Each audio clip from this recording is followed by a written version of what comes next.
Good morning, everyone. This is Mrs. Adamson, and I am here to talk about the Expectations of Excellence Assembly for the 10th grade.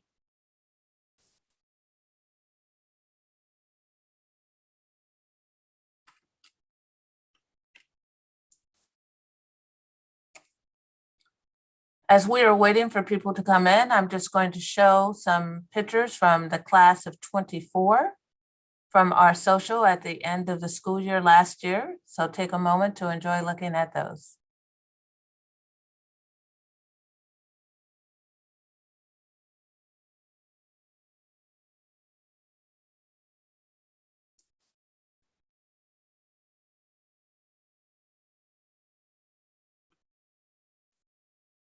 So I would like to welcome everyone this morning as we celebrate the class of 24 and talk about some important things about expectations of excellence here at BCC.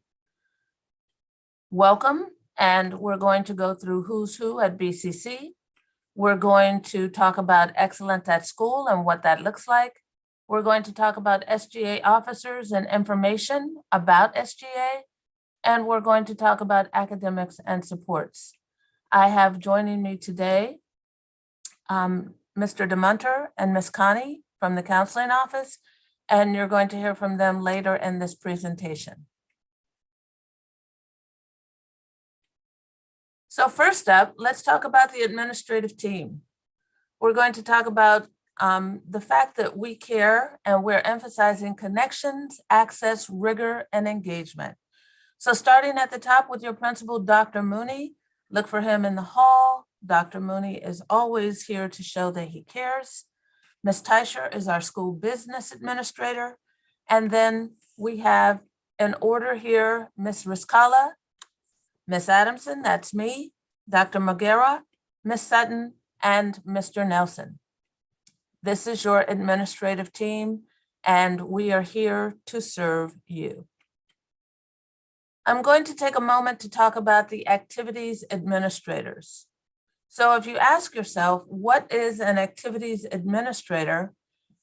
This administrator supports your grade level with class-wide events like SGA graduation orientation.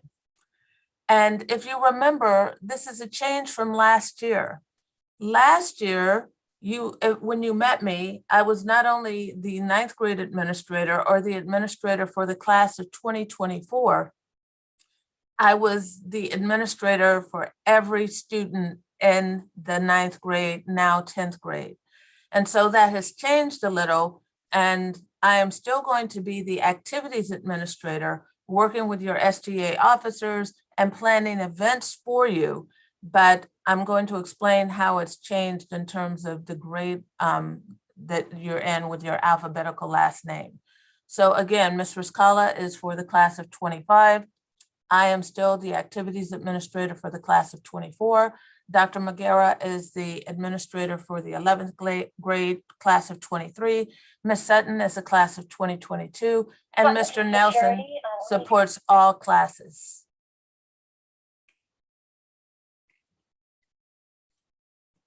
A student support administrator is the administrator who is different from your grade level administrator, maybe. And this administrator is going to work with academic and behavioral situations. So based on the student's last name, if you look at the chart, you'll see that Ms. Riscala is working with students whose last names are A through C. I am going to be working with all students whose last names are D through HI. So if you're in the 10th grade, I am your activities administrator for every 10th grader, but specifically I am working with students whose last names are D through HI for academic and behavioral matters. Dr. Magera has students whose last names are HJ through MC. Ms. Sutton has last names MD through SB, and Mr. Nelson has students with the last names SC through Z. I want to share this important quote by Colin Powell. If you're going to achieve excellence in big things, you develop the habit in little matters. Excellence is not an exception, it is a prevailing attitude. And that is something we want you to keep and take with you and think about as you make your way and navigate through high school. I started off saying that this motto that we are going to all teachers and staff at BCC to show we care, we are emphasizing connections, access, rigor, and engagement.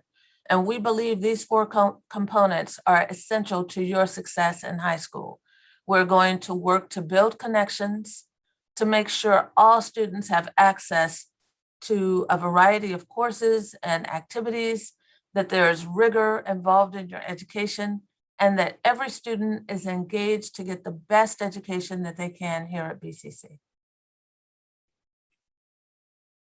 As a part of that, we want everyone to aim for excellence. And here are some of the things, from Posse Scholar and Seal of Biliteracy to being a presidential scholar, earning community awards and book awards, and also getting that meritorious service certificate. You'll hear a little more about that as we go on through this program. And one of the things I want you to think about is right now you can be earning those SSL hours.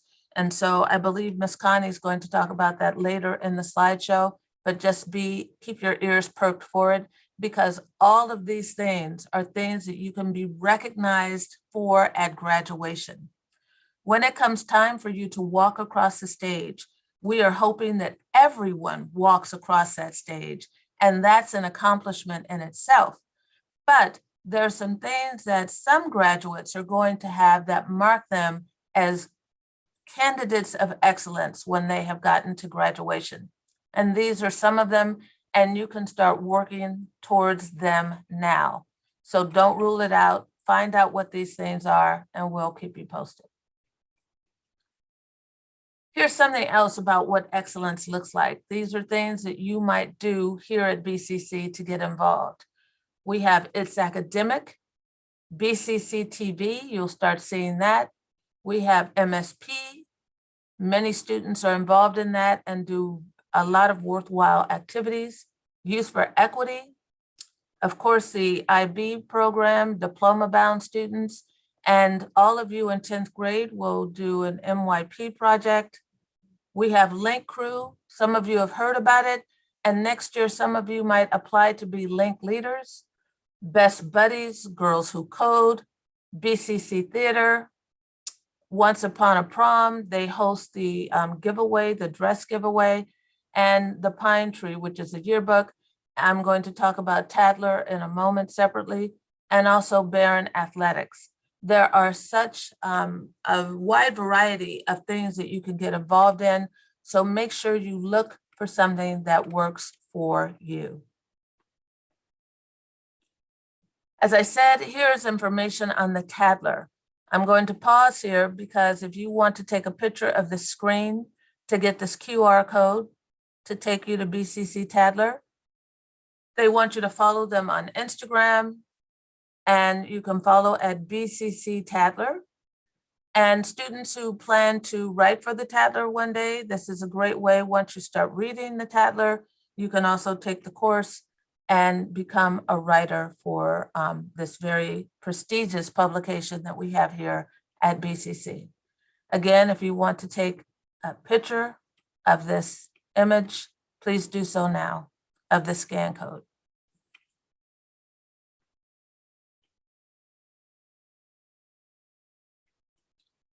Right now, I'm going to talk about the class officers for the class of 24.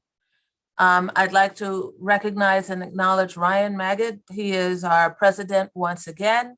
And you can see from the vice president, you have Ella, the treasurer Rama, the secretary Carolina, publicity Sarah, special affairs Anna, community service Kate, SGA liaison Olivia, and your spirit committee Catherine and Brooke. These are your SGA officers. Ms. Petro remains your class sponsor.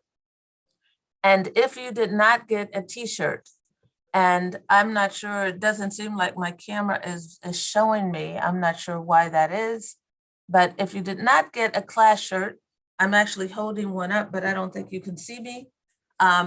Make sure you get one today at the pep rally. Ms. Petro is going to have your class officers passing these shirts out at the pep rally. if you did not already get one. So make sure you get one so you can show your BCC spirit and your class spirit. And from the class of 22 and from the year 22 SGA, here's some ways for you to keep in touch. You can use these addresses for remind, text at Barron's22 to 81010. You can follow on Instagram at BCC SGA22 or on Twitter at BCC Class of 2022. And you can join the Google Classroom. And here's the code for that and the form. So I will pause because if you want to get any of this information, you can snap a picture of the screen so that you can go to these addresses later.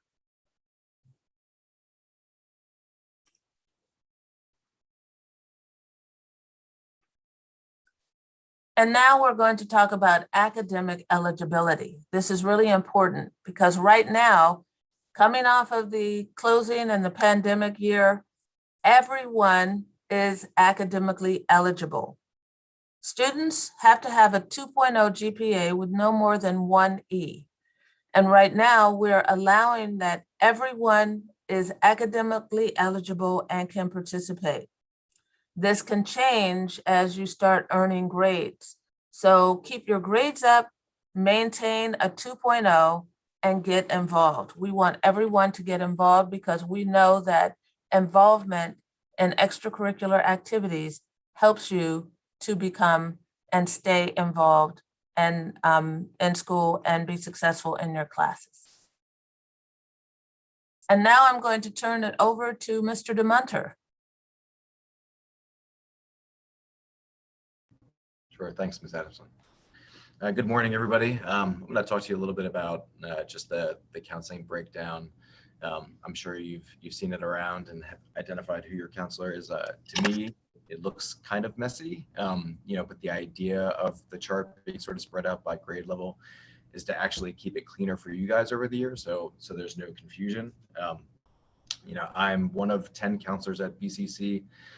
If for some reason you had a change in counselor from 9th grade to 10th grade, it's just because we had an addition of a half-time counselor here at BCC. But the whole goal with that alphabet breakdown is that you will work with the same counselor this year, 10th grade, and then next year in 11th. So you'll have the same counselor in 12th when you're making decisions about post-graduation. The idea is that we get to know each other. We learn each other in terms of your academic history, so you can make better choices about the courses that you're going to take from year to year. We'll look at that pretty carefully when we have our registration meetings in early spring, and then that will help you when it comes to the whole college application process or making choices with a career after high school. If there's any confusion, just a couple examples with the breakdown. If we're looking at 10th grade, for example, if Miss Adamson is trying to figure out who her counselor is, then you would look and she would fall with the beginning of the alphabet, and she would be with Miss Revron, would be her counselor. For me, DeMunter, I would look in, and even though I don't see D's there, I know that the alphabet goes from CAMPB basically to END, so I would actually be with myself, which would make for some awkward conversations, but just to help provide a little clarity on what that looks like. But again, unless there are any drastic changes or something happens, you'll be working with your counselor for the next few years, which is a great way for us to get to know each other, so we can make good decisions moving forward.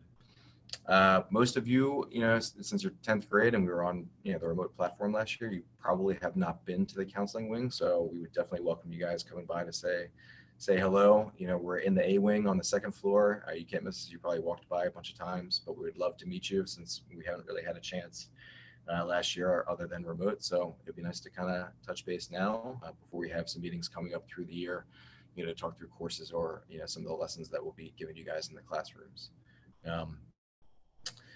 Beyond just coming in and saying hello, I'll turn it over to Miss Connie. I think she's going to cover the next slide to talk through some other topics that we are more than happy to help support you with here at BCC in the counseling department.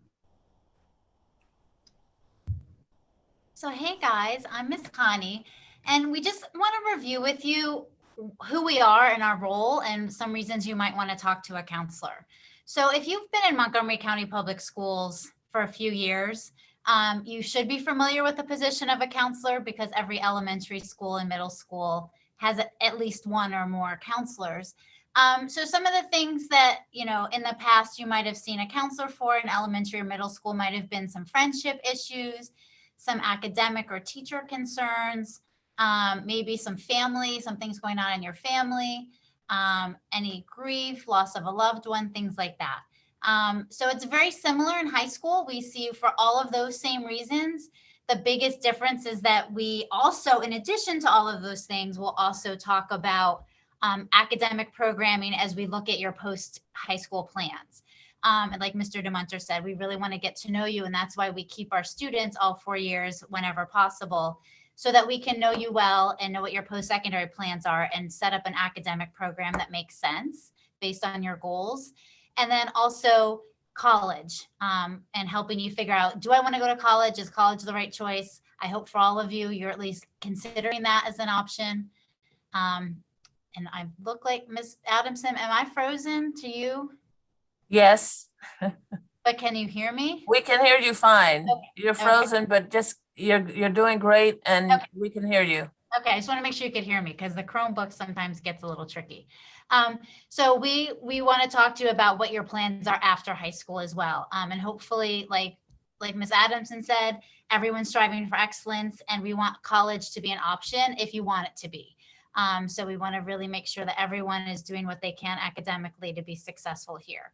So how do you see us? Mr. DeMunter just said, and I agree with him, we welcome you anytime to come up to the counseling suite and introduce yourself. I feel like all of my 9th and 10th graders are new to me, even though I did get to meet some of you over Zoom last year. I love meeting you in person, and so will your other counselors. But to actually have like an appointment and really talk for, more than just a brief, hey, how are you? The best thing to do is to email your counselor and they can set up a time. Before school, during lunch, and after school, we can also see you, but sometimes there's a crowd. Sometimes that's when 3 other students also are available and will swing by. So if you really want that dedicated time, the best thing to do is set up an appointment. We're also available to set up conferences with your teachers. So that's something else, again, we can talk about, how to support you and make sure that you're successful here, but we're also happy to set up conferences with your teachers. And then, yep, the next thing is service learning. So 75, if you've started MCPS in 6th grade, you need 75 service learning hours in order to graduate. However, there's a special recognition you can get at graduation if you've done 260. So we really encourage students, if you've already got 75 or you're at 100 already and you're just in 10th grade, think about going for it. Go for that 260 and see what you can do. I personally think service learning is a great way to start thinking about what you want to do for the rest of your life, explore different careers. Like maybe you think you want to work in a medical field, maybe try to do some service learning at a hospital or in a clinic. Maybe you think you want to work for a nonprofit or work in politics, maybe volunteer to work on a campaign. So there's all sorts of different things that you can do with your SSL. And also what you're interested in. I have students who are athletes, and maybe you're a baseball or a softball player and you want to do t-ball with elementary school kids, so think about what you're interested in and explore that through your service learning.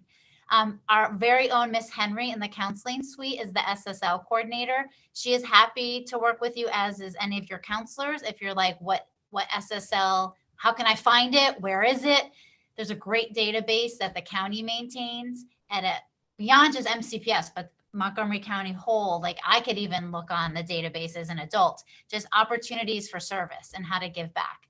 Some of them are virtual. So if you're wary about getting involved, while we're still dealing with the Delta variant, please know that many of the SSL opportunities on that website are virtual. Things like making sandwiches at home, but then just delivering them to a shelter, or doing technology support for people in assisted living that can be done over Zoom. So please reach out if you need any help and you're wondering about service learning.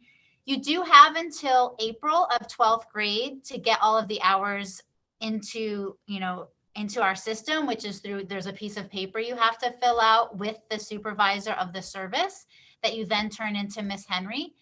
You can also drop off those forms in the main office or the counseling office, or you can email them to Miss Henry. But I always tell students, don't wait until April of 12th grade. That causes me stress. It causes you stress. It causes your parents stress. It'll cause Ms. Adamson stress. Mhm. So please work really hard now in 10th and 11th grade so that in 12th grade, you're all set. 12th grade is just gravy. 12th grade is the extra stuff, the cherry on top, but you've already done the whole, you've done all the hours that you need to. Don't stress this out. So keep that in mind. Summers, winter break, spring break, those are all great times to work on hours if your course load is really rigorous as well. So thanks, Miss Adamson. Sorry I froze, but I'm glad you could hear. It's okay, Miss Connie. At least we can see you. I'm not sure why I'm not showing at all on the screen. But I just want to emphasize something that Miss Connie said, and that is going for that meritorious service. Some students are going to, earn great test scores and, be competitive with the type of diploma they earn. One of the things I love about the meritorious service certificate is that everybody who is willing to work hard and dedicate themselves to something can earn this special recognition. And it is so important in our community that we have this type of service from students. So set your sights on something now, because this is something special that you can have by the time you graduate, to earn this type of certificate. And so talk to your counselors about some of the things you might want to do connected to this. Other things you need to focus on. We've already talked about SSL hours, but students are going to have to take standardized testing. And last year, when you were not in school, there were a lot of tests that were excused. But now that we are back, there are going to be standardized testing that all students have to take. And before you graduate, you will be taking a variety of these tests depending on the year you are in. So just be ready and do what you need to do to be successful on those tests. You're also going to need to earn good grades. And we want you to focus on how you're going to earn those grades in all of the subject areas that you take with your teachers, and whether or not that's talking to your teachers, having conferences, meeting with the counselors, doing what's necessary to identify the ways that you need to be successful so that you earn those grades. And while you might not think grades say everything about you, one of the things about grades is that it's the way that colleges and other people evaluate you right now. So we want you to earn the grades that are going to represent you. We want you to earn the best grades. And that means doing the right thing every day, getting to school prepared, coming on time, coming every day, and being present in your class, listening to your teachers, and asking for help if you need it. We're all here to support you. And the final item here on this list is getting involved. Again, students who are involved in their high school career, those are the students who are most successful. So we would like to see everyone involved in some way. And if you don't have an idea about how to get involved, talk to us, because we will help to point you in the right direction. Again, we're here to support you. I'm here to support you. Your counselors are here to support you. So attendance matters all day, every day. And what does that mean? It means that we expect you to be in class on time every day. You already know that when we get to a more traditional schedule next week, starting next week, you're going to have 6 minutes to get to each class.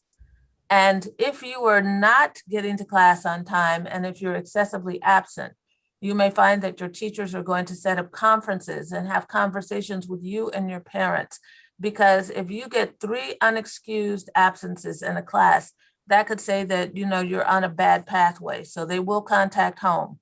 And if you have 5 unexcused absences in any class, I will begin what is called an attendance intervention plan. If you have 3 unexcused tardies, those tardies turn into an unexcused absence. So every time you are not on time to class or when you're absent from class, when you don't have a reason for being absent, it adds up. And we put you on an intervention plan because we know that if you continue to be absent, you are not going to be successful in your class. And the reason for any AIP, attendance intervention plan, is because we want you to be successful in your classes and earn good grades. And you can't earn good grades if you're not present. So if you have any other questions about this, you can come and see me. I would be happy to talk to you about it. But the most important thing is to be present on time in class every day. If you are absent, bring a note signed by your parent or guardian and take it to the attendance office window. On the note, include your name, your student ID, and the reason and the dates you missed. Submit your note within 3 days of returning from the absence, and you'll see a box on the wall that says notes here. And you can always drop that note off. Ms. Aviles will verify that note and mark your absence excused if you bring a note in. That's really important, especially if you have more than 5 absences, so that you don't have an attendance intervention plan. And please pay attention to that within 3 days of returning from the absence. And again, if you have any questions about this, you can ask me, you can ask your counselors, you can ask anybody, and we will be happy to explain how this works. So now I'm going to talk about TAP. It stands for Time for Academic Progress. TAP is a homework and study help session offered by BCC teachers. And we offer it in the core areas of English, math, social studies, and science. And so certain teachers from those departments will be available after school, usually Monday through Thursday, to help students. And I want to emphasize here that don't just think, oh, I'm in trouble, I need to go to tutoring. Don't wait. TAP is a place where you can go and be ahead of the game before getting into some sort of a crisis or falling behind. Go to TAP just to finish your homework. People on hand who can answer your questions. It takes place after school, and we're going to start it late September, early October. And there will be information and flyers letting you know when and where you can get this TAP help. So remember that effective effort leads to achievement, and go to TAP. Just plan to go a couple of times a week, because you will find that your grades will maintain, you'll keep A's and B's, because that is how students are successful, getting help before you get in trouble. And getting tutoring and getting help is not a sign of weakness. The best students use resources like TAP in order to stay at the top of their game. So remember that, and please take advantage of it. Finally, we're going to close with this quote by Maya Angelou. Do the best you can until you know better. Then when you know better, do better. If you need to reach me, my email address is vicky_p_Adamson@mcpsmd.org. You can find that on the school webpage. You can also follow our Facebook, Twitter, or Instagram at official BCCHS. I don't know if we have any questions in the Q&A. I'm just going to look and see. There are no open questions. And so please reach out to me, any of your counselors, and even other administrators if there's something that you need. So you can reach out to the administrator with the alphabetical range of your last name. You can come by my office. You can stop by the counselor office. I will see you all at the pep rally. Go Barons. Let's have a great year. And I wish you all the best. Thank you so much.